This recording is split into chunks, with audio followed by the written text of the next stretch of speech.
तो आदाब, नमस्कार, गुड इवनिंग, सत श्री अकाल। एक बार फिर आप तमाम लोगों का स्वागत है क्राइम तक की कहानी की इस एपिसोड में। आज शनिवार सैटरडे का दिन, कहानी रिकॉर्डेड, हालांकि लगातार आजकल रिकॉर्डेड चल रहा है क्योंकि लॉकडाउन की वजह से बहुत सारी चीज़ें पलट गई हैं, बदल गई हैं। तो उसमें हमारा ये भी है, कुछ स्टाफ की भी कमी है, time table, pick and drop, बहुत सारी चीज़ें बदली हैं। तो उसी वजह से आसिम, दीपक, वर्णिता तो आजकल एकदम वर्क फ्रॉम होम ही है। बहुत दिन हो गया उसको देखे हुए भी। तो इस वजह से थोड़ा कहानी रिकॉर्डेड ही चल रही है, लेकिन ठीक है, कहानी ना हो उससे अच्छा है कि रिकॉर्डेड भी है तो भी चलेगा। लॉकडाउन के बारे में कल आपको बताया था, तारीख बढ़ गई है, 17 मई है। कुछ कुछ जगहों पे रियायत है, छूट है, मंडे से ये सारी चीज़ें लागू होंगी। कहानी मुझे आज कुछ और सुनानी थी, लेकिन फिर अचानक खबर आई जो मैंने 2 बार आपको सुनाई, किम जोंग उन के बारे में। तो मुझे लगा कि न सिर्फ सुनानी चाहिए बल्कि इसके पीछे कुछ चीज़ें हैं वो भी आप दिल खोल के बता देनी चाहिए। कई बार लोग गुस्सा करते हैं, मीडिया को गाली भी देते हैं, बोलते हैं, और मुझे लगता है कहीं ना कहीं कुछ हद तक सही भी हैं लोग। तो उससे डरना नहीं चाहिए, सामना करना चाहिए। तो मैं इस कहानी पे आऊँ कि क्यों ये कहानी सुनाने जा रहा हूँ, उससे पहले 2 अपने क्राइम तक फैमिली के। मुझे बड़ा अफसोस हुआ कि कल मैंने सोचा था कल कहानी के दौरान विश करूँगा, लेकिन भूल गया क्योंकि लॉकडाउन की वजह से बहुत सारी चीज़ें उसी वक्त अनाउंस हुआ था। और लॉकडाउन में एक दूसरे की हेल्प मदद करनी चाहिए। अतुल श्रीवास्तव कानपुर से हैं और इनकी पत्नी दीपाली का जन्मदिन था कल, और विश नहीं कर पाया, लेकिन बिलेटेड हैप्पी बर्थडे दीपाली जी, और अतुल भाई आपको भी। लॉकडाउन की वजह से केक और बाकी चीज़ें इस वक्त है नहीं, तो जो जश्न और बाकी चीज़ें मन रही हैं इसी तरीके से मनती हैं। तो इनका यह था कि क्राइम तक फैमिली अगर पूरी विश कर दे तो उनके लिए यही बहुत है। तो कल ऐसा हो नहीं पाया, लेकिन आज एक दिन बाद ही सही। तो दीपाली जी, बहुत बहुत जन्मदिन की बधाई, मुबारकबाद। और दूसरे एक हमारे पुनीत रीत हैं, जिनकी वाइफ हरप्रीत का भी कल ही बर्थडे था, तो वो भी मिस हो गया। लेकिन हरप्रीत जी, आपको भी हैप्पी बर्थडे, हमेशा आप लोग अच्छे रहें। और पुनीत जो हैं रीत, ये कनाडा से हैं। तो आप दोनों को, हरप्रीत जी और दीपाली, आप दोनों को जन्मदिन की बहुत बहुत शुभकामनाएं। बाकी मैं समझ सकता हूँ केक और बाकी सब चीज़ें, क्योंकि पहली बार ऐसा हुआ कि खुद मेरी बेटी का जो 10 अप्रैल को बर्थडे था तो वो लॉकडाउन में ही बीता, और उसने ऐसे ही जैसे आप लोगों ने कहा, क्योंकि वैसे भी सोशल डिस्टेंसिंग है, बाकी चीज़ें हैं, तो होता है, वक्त ऐसी ही है। वक्त फिर बदलेगा, फिर आएगा, अच्छे दिन फिर आएंगे, ये सारी चीज़ें हटेंगी, दूर होंगी, कोरोना जाएगा, फिर दुनिया पटरी पे लौटेगी। यही दुआएं हैं। अब लौटते हैं आज की कहानी के ऊपर। पिछले 10 दिनों से पूरी दुनिया के मीडिया में एक सुर्खियां छाई हुई थी। कोरोना के अलावा अगर कोई दूसरी खबर थी, और मैं ये बहुत सच्चाई से कह रहा हूँ कि जो बाकी किसी खबरों को अपनी जगह नहीं मिल रही थी, लेकिन चाहे वो अमेरिका हो, जापान हो, चीन हो, साउथ कोरिया हो, इवन इंडिया, ब्रिटेन तक में, तो वहाँ पे एक नॉर्थ कोरिया के supreme leader marshal Kim Jong Un के बारे में वो खबर थी। और पिछले 10 दिनों से ये खबर सुर्खियाँ बनी हुई थी, हेडलाइंस बनी हुई थी, न्यूज़पेपर में भी, टीवी पे भी। और ख़बर ये थी जो मैंने आप लोगों से शेयर किया था।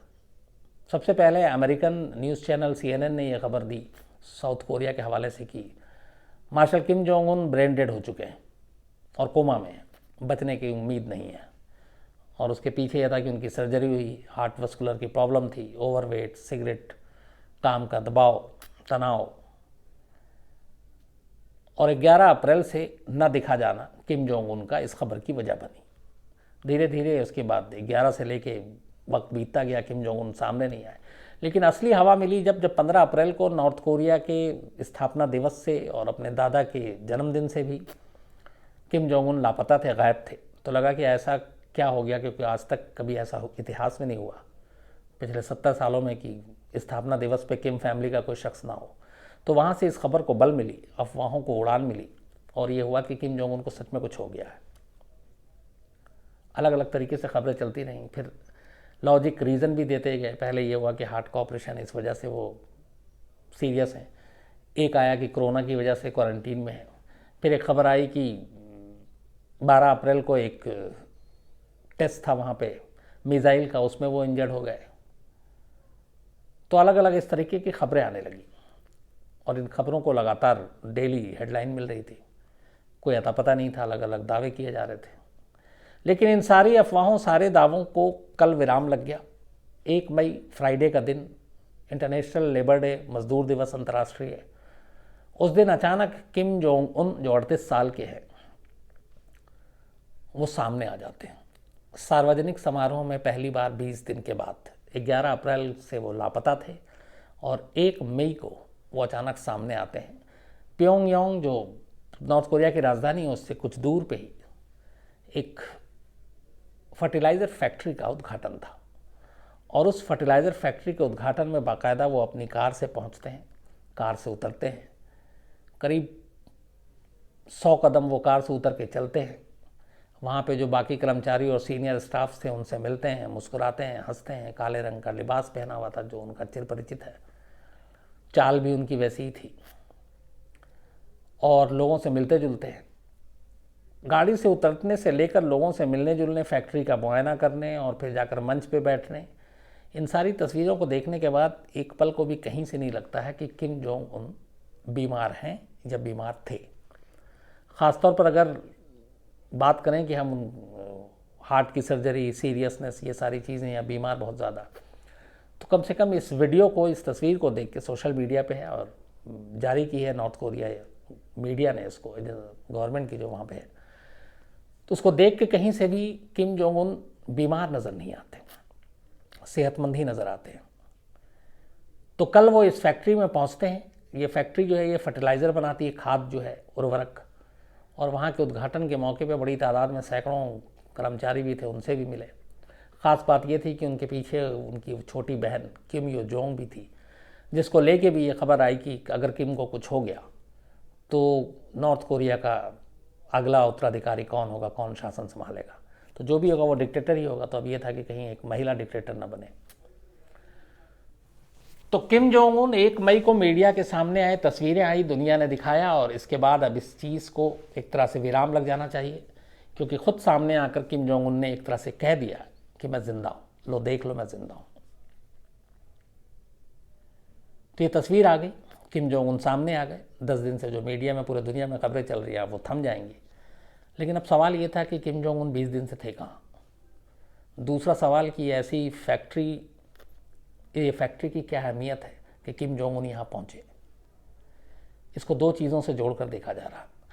अगर किम जोंग उन की ये तस्वीर और उनके सारे बॉडी लैंग्वेज देखें और बाकी उनका जिस तरीके से चलना फिरना उठना देखें, तो उसको देख के लगता नहीं है कि किम जोंग उन अभी हाल में पिछले 20 दिनों के अंदर सख्त बीमार थे, उनका कोई मेजर ऑपरेशन हुआ है। तो अगर ऐसा नहीं है तो फिर सवाल ये उठता है कि 15 अप्रैल को जब नॉर्थ कोरिया का स्थापना दिवस था, फाउंडर्स डे था, और उनके अपने दादा जिनके वो फ़ैन थे, जिसको आइडल मानते, उस 15 अप्रैल के फंक्शन में किम जोंग उन गैर मौजूद क्यों थे, मौजूद क्यों नहीं थे वहाँ पे,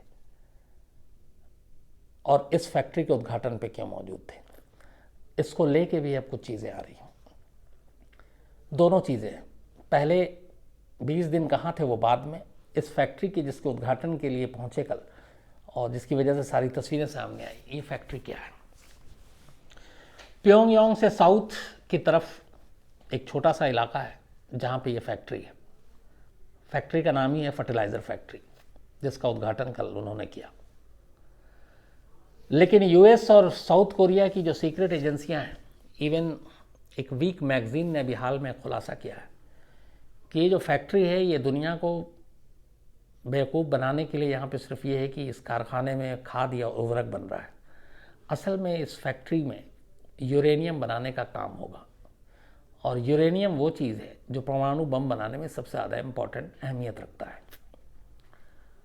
अमेरिका ने नॉर्थ कोरिया पे बहुत सारी बंदिशें लगा रखी हैं, प्रतिबंध लगा रखी हैं। इस वजह से वो ऑफिशियली, कानूनी तरीके से, घोषित तरीके से दुनिया में किसी भी देश से यूरेनियम नहीं ले सकता है, और परमाणु बम बनाने के लिए यूरेनियम ज़रूरी है। तो फिर यूरेनियम कहाँ से आएगा। कहते हैं कि इस फैक्ट्री में जो खाद बनाया जा रहा है उसमें एक फॉस्फोरिक एसिड है। दुनिया के कई देश इस फॉस्फोरिक एसिड से यूरेनियम बनाने का काम करते हैं और सक्सेसफुल भी रहा है। तो नॉर्थ कोरिया अपने इस फर्टिलाइज़र फैक्ट्री में खाद और उर्वरक बनाने के नाम पर यूरेनियम बनाने का भी काम चोरी छुपे कर रहा है, और यहाँ से एक तरह से तबाही का सामान तैयार हो रहा है जो कि नॉर्थ कोरिया के परमाणु बम बनाने में काम आएगा। और यही वजह है कि किम जोंग उन 20 दिन के बाद जो पहली बार सामने आए तो इस फैक्ट्री के उद्घाटन पर सामने आए, क्योंकि ये फैक्ट्री किम जोंग उन के लिए बेहद इंपॉर्टेंट, बेहद मायने रखता है, क्योंकि इस फैक्ट्री से परमाणु बम बनाने का जो एक जो होड़ है, एक सनक है नॉर्थ कोरिया की, वो पूरी होती है। और बाकी दुनिया में कहीं जो चोरी छुपे अगर कोई देश दे रहा हो वो अलग बात है, क्योंकि कई देश एक दूसरे से चोरी छुपे या घोषित तौर पे भी डील करते हैं यूरेनियम के लिए, और यूरेनियम बड़ी कीमती चीज़ है। आमतौर पे कोई भी परमाणु संपन्न देश जो है वो इसे हासिल करने की कोशिश करता है, तो वैसे तो मिल नहीं रहा है। तो इस फैक्ट्री के ज़रिए यूरेनियम बनाने का सपना पूरा हो सकता है और कर रहा है, और ये ऐसी खुफिया रिपोर्ट आई है। और यही वजह है कि ये फैक्ट्री किम जोंग उन के लिए बेहद इंपॉर्टेंट है, मायने रखता है, और इसीलिए वो इस फैक्ट्री के उद्घाटन पर पहुंचे। पहली चीज़ ये थी। अब दूसरी चीज़ कि किम जोंग उन अगर ठीक थे तो फिर कहाँ थे। अब इस पर दो चीज़ें आ रही हैं। पहली चीज़ ये कि किम जोंग उन को हार्ट की प्रॉब्लम है, ये सही है, और वो बीमार हुए थे, ये भी सही है। और दूसरी चीज़ एक और थी कि वो एक दिन चक्कर खाकर गिर पड़े थे। ये रिपोर्ट थोड़ी सी नॉर्थ कोरिया के मीडिया में आई, और नॉर्थ कोरिया के मीडिया में खबर आने का मतलब है कि फिर चूँकि वहाँ पे वो सरकारी शिकंजा है मीडिया पे, तो वो इस तरीके की चीज़ें वैसे छापते नहीं है। इसका मतलब है कि सरकार की मर्ज़ी से, सरकार की तरफ से लीक किया गया और तभी ये खबर छपी। तो ये था कि एक मीटिंग में उनको चक्कर आ गया था, गश खाकर गिर पड़े थे। लेकिन नॉर्थ कोरिया की मीडिया किसी मेजर सर्जरी, ऑपरेशन, इन सब की चीज़ों से इनकार कर रही। हाँ, उसके बाद रूटीन चेकअप हुआ, बाकी चीज़ें हुई। लेकिन ये जो 15 अप्रैल जिस दिन स्थापना दिवस था, उस वक्त वो चलने फिरने के और बोलने के और निकलने के हालत में नहीं थे, और इसीलिए 15 अप्रैल के उस फंक्शन में शामिल नहीं हो सके। सर्जरी की बात अभी तक मानी नहीं है नॉर्थ कोरिया ने। तो बीमारी होने की बात मानी है, लेकिन वो बीमार इतना ज़्यादा सीरियस या गंभीर नहीं था, और यही वजह है कि 20 दिन के बाद उनकी चाल ढाल सब कुछ पहले ही जैसे देखने को मिली। तो बीमार नॉर्थ कोरिया के ही अखबार ने, उस अखबार का नाम मैं भूल रहा हूँ, उसने ये कहा है कि वो गिरे और तबीयत ख़राब थी, और उस तबीयत ख़राब होने की वजह से 15 अप्रैल के फंक्शंस में वो अटेंड नहीं कर पाए। लेकिन उसके बाद धीरे धीरे वो तबीयत ठीक थी। और दूसरी जो रीज़न दी गया है वो एक ये भी कि कोरोना को लेके जिस तरीके से अलर्टनेस और बाकी चीज़ें हैं, तो भी किम जोंग उन ने अपने आप को थोड़ा किनारे रखा और पब्लिक और इन सब चीज़ों से दूर रखा, एक तरह से कम लोगों से मिलना जुलना। तो यही वजह है कि वो इन फंक्शनों में शामिल नहीं हो सके। तो ये तो दोनों चीज़ें हो गई तीन। अब जो मैं शुरू में आपको कहना चाहता था वो बहुत ईमानदारी से कहना चाहता हूँ। बहुत सारे लोग हैं जो कहते हैं कि यार मीडिया है, कुछ भी कर देती है, कुछ भी दिखा देती है, कुछ भी लिख देती है, बोल देती है।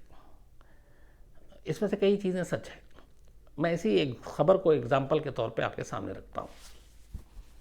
लास्ट मंडे अचानक खबर आती है किम जोंग उन की बीमारी को लेके, ब्रेन डेड को लेके, अमेरिका के CNN से, फिर अलग अलग वेबसाइट पे, अलग अलग न्यूज़पेपर पे, अलग अलग न्यूज़ चैनल पे, फिर हमारे यहाँ भी ये चलना शुरू हो जाता। अपने इंडियन न्यूज़ चैनल की मैं कई चैनल को देखा, किसी पे है कि कोरोना की वजह से क्वारंटीन में है, एक पे आई कि वो मिसाइल टेस्ट में घायल हो गए, एक में आया कि ब्रेन डेड ही, एक में है कि कोमा में है। तो इस तरह की खबरें सब आनी शुरू हो गई। दूसरी, हम ही लोग कई बार ये कहते हैं कि नॉर्थ कोरिया में मीडिया सेंसर्ड है, और नॉर्थ कोरिया के अंदर से खबर निकाल कर बाहर लाना बड़ा मुश्किल काम है। तो वो खबरें कहीं ना कहीं छन छन कर आती हैं या सोर्सेस के ज़रिए आती हैं। तो जब ऐसी खबरें आती हैं तो उसमें सच और झूठ की दोनों की गुंजाइश बनी रहती है। अब इसी खबर को ले तो अगर जैसे कि किम जोंग उन ब्रेन डेड हो चुके हैं, कोमा में है, हालत ख़राब है, बचने की उम्मीद कम है, बल्कि एक ने तो लिख ही दिया कि वो मौत हो गई है। और अब 20 दिन के बाद वही किम जोंग उन अचानक दुनिया के सामने आते हैं, और जैसे पहले थे एकदम सेहतमंद वैसे ही आते हैं। तब उन खबरों का क्या जो मीडिया में आई इस तरह की, तो अफसोस होता है। कई बार दोनों चीज़ें होती, एक ये होता है कि होड़ में क्या मैंने ये खबर ब्रेक की, मैं इसमें आगे रहा, ये किसी और को पता नहीं था, सबसे पहले मैंने बताया। तो इस जल्दबाजी में कई बार गलती होती है जिसमें गलत खबरें चलती हैं। दूसरा ये कि किसी एक ने किसी एक सोर्स के हवाले से एक खबर दी, और उस खबर को बाकी दुनिया ने, अलग अलग देशों ने उठा लिया और उसको सोर्स बनाकर अपने अपने सब चलाने लगे, और अपनी भी गर्दन बचा ली कि यार कल को अगर ये इसमें गलत होता है तो बता देंगे कि ये तो CNN की खबर थी, इसमें हमारी क्या, हमने तो बताया था कि उन्होंने ऐसा छापा है। तो ये छोटे छोटे शब्द जो होते हैं, उन्होंने ऐसे और ये, इसमें मेरा क्या, मैंने तो सिर्फ उनको बताया कि ऐसा ऐसा छपा। कई बार ऐसा भी होता है कि मान लीजिए किम जोंग उन बहुत बीमार हैं, तो उसमें आप सिर्फ एक लाइन और जोड़ दीजिए कि नॉर्थ कोरिया, साउथ कोरिया, चीन या अमेरिका की मीडिया के हिसाब से किम जोंग उन बहुत बीमार है। अब बताने को तो पूरी खबर बता दी हमने, किम जोंग उन बीमार है, किम जोंग को ब्रेन डेड हो गया, कोमा है, बचने के चांसेस नहीं है, सब कुछ। अब उत्तराधिकारी की भी तलाश हो रही है, बहन उत्तराधिकारी बनेंगी, पत्नी बनेंगी, सब कुछ करके, लेकिन उसके बाद सिर्फ एक लाइन कर दिया है कि ये CNN के हिसाब से या उस वेबसाइट के हिसाब से या जापान के उस मैगजीन के हिसाब से, साउथ कोरिया के इस न्यूज़पेपर के हिसाब से ऐसा ऐसा। तो असली में खबर तो सारी परोस दी और सभी सुनने और पढ़ने वाले के दिमाग में आ गई कि हाँ ये ऐसा ऐसा हो चुका, किम जोंग उन मर गया या किम जोंग उन की तबीयत खराब है। और अगर ऐसा पलट के आ गया जैसा हो गया कि किम जोंग उन लौट आए, तो फिर हम बता सकते हैं कि ये खबर मीडिया में आई थी, CNN ने फैलाई थी, उसने फैलाई थी, और हमने तो सिर्फ उनकी खबरों को आप तक पहुंचाया था। तो ये दोनों चीज़ें हैं, और इस वजह से बहुत बार ये सारी चीज़ें होती हैं। लेकिन फ़िलहाल अब खबर में ये है कि ये जो अफवाहें 20 दिन से उड़ रही थी, 20 दिन के बाद बल्कि अब ये थम जाएगी, क्योंकि किम जोंग उन खुद सामने आ चुके हैं और अपने ज़िंदा होने की गवाही दे रहे, से ज़्यादा वो क्या कर सकते हैं। तो आज इतना ही, कहानी कुछ और सुनानी थी, लेकिन मुझे लगा कि आज यही करते हैं। और आज काम भी बहुत सारा, और दूसरी अब एक लॉकडाउन के बाद थोड़ी थकान और बाकी चीज़ें भी अब होनी शुरू हो गई है, थोड़ी बोरियत भी हो गई है। तो अपने आप को अब रिचार्ज फ्रेश करते हैं। कल संडे है, मंडे से फिर कहानी के उसी ढर्रे पे लौटते हैं, जैसे कल परसों आपको सुनाई थी, और भी वैसे ही भी 5 गोलियां और उस तरह की बाकी चीज़ें। और आप लोगों की एक फहरिस्त भी आई हुई, बड़ी लंबी लिस्ट है, वो भी सुनाता हूँ जल्दी। नेक्स्ट वीक से कोशिश करता हूँ सारी नई कहानियाँ आपको सुनाऊँ। तो तब तक अपना ख्याल रखिए, अच्छे रहिए, हमेशा खुश रहिए, लॉकडाउन का पालन कीजिए और अपना और अपनों का ख्याल रखिए। Thank you very much.